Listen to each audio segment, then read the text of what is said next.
Hello, everybody, and welcome. Happy Friday. I hope you are having a wonderful day and you are safe and healthy.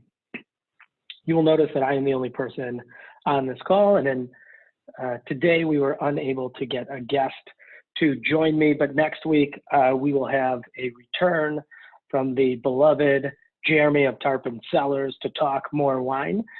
So instead of kind of just faking everything myself today, I figured I would read some fan mail. It seems to work very well for Jimmy Fallon, or is it Jimmy Fallon or Jimmy Kimmel?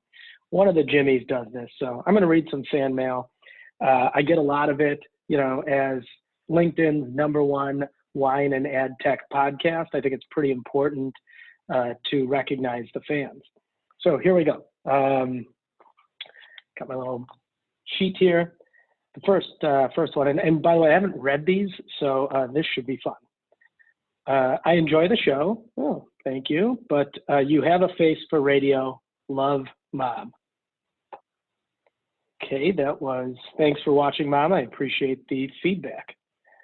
So you seem like a swarthy sales guy who fakes everything. What's the best wine to order to pretend you know what you're doing? Not sure if I should take that as a compliment, but I do have an answer.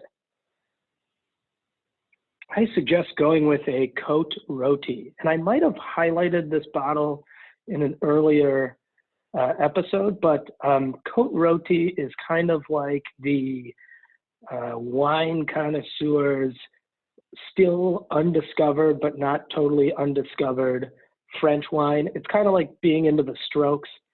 Like everybody knows the Strokes, but if you're really into the Strokes, you still think it's cool and pretend you knew about them before they were big. But Cote Rotie, if you can find a Cote Rotie on a wine list, I highly recommend it. They are not cheap typically, but they are very good. My other tip is never to get the most or least expensive thing on the menu. Look for something that they have more than one bottle of. From the same vineyard, so they have one vineyard's potentially their Cab and their Pinot or something like that, and then choose a mid-level priced one and pretend like you know what you're doing, because fake it till you make it. Thank you for noticing that I am faking it. Very fun to read all of this fan mail. Okay, another one. You look like the guy from New Girl minus talent and likability. Awesome.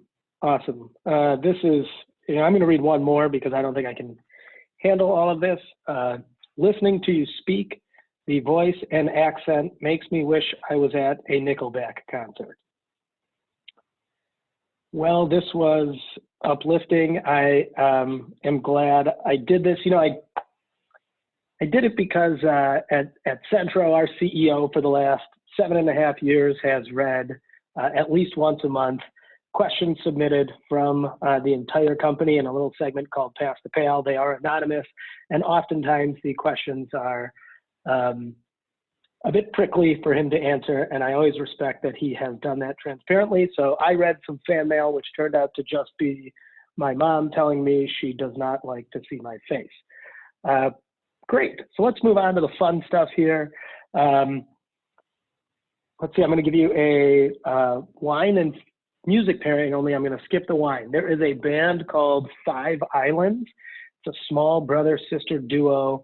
I think they're out in Nashville by way of Dallas.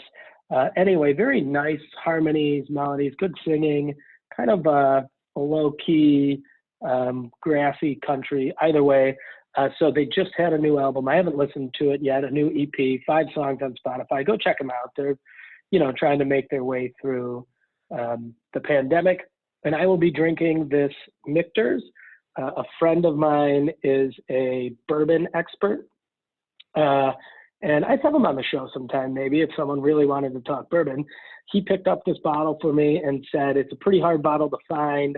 It's a limited release, and it's supposed to be pretty good. I will report back next week as to whether or not this Michter's went well with Five Islands. On the ad tech front, a couple of interesting things that were just in the periodicals. The main kind of funny, interesting one to me was Facebook acquiring Giphy. Smart purchase by Facebook. They're doing it so that you can add fun GIFs as much as you want and stickers and things like that into their stories across platform. But I think what was secretly interesting to me is that the API to Giphy is probably most used with Snapchat and certainly Twitter. So interesting when a main competitor of yours or frenemy, if you want to call it that, acquires an ingredient to part of your success or platform.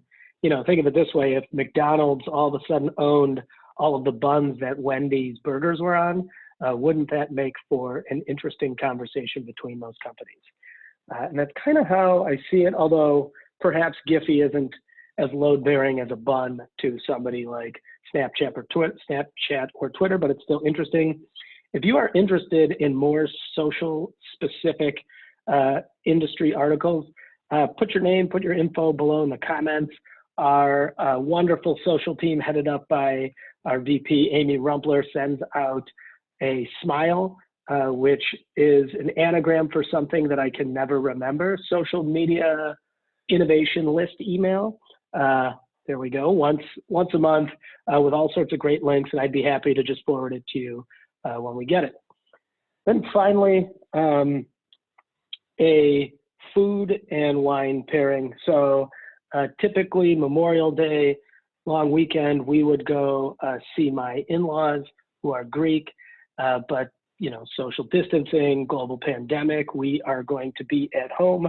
So I brought my in-laws to me, metaphorically. I went to the Greek grocery store. I bought some Loukaniko, which is a Greek sausage, and I will be drinking this lovely red wine. It is from Cephalonia. My in-laws are actually from the Peloponnesus outside of Sparti, but it's a red blend with one of the Greek kind of famous grapes, which is Mavro Daphne, and the white grape, Vastilidi. So it should be an interesting wine. I'm pretty excited to drink this. If it's any good, I will let you know, but a nice little Greek import to go with my sausage. So appreciate everybody. Again, next week we will have Jeremy back from Tarpon Cellars, so you have somebody interesting to listen to and watch. And in the meantime, continue to send me all of the lovely, lovely comments. Comment below if you want to win a gift card or a donation to a charity in your name. I got some really good charities in the queue from a lot of friends and listeners to help donate. Hopefully next week I will have had a haircut and be able to ditch the hat my wife practiced on my son, and it turned out pretty good. So wish me luck on the spousal quarantine haircut. Stay safe, wash your hands, and take care for now.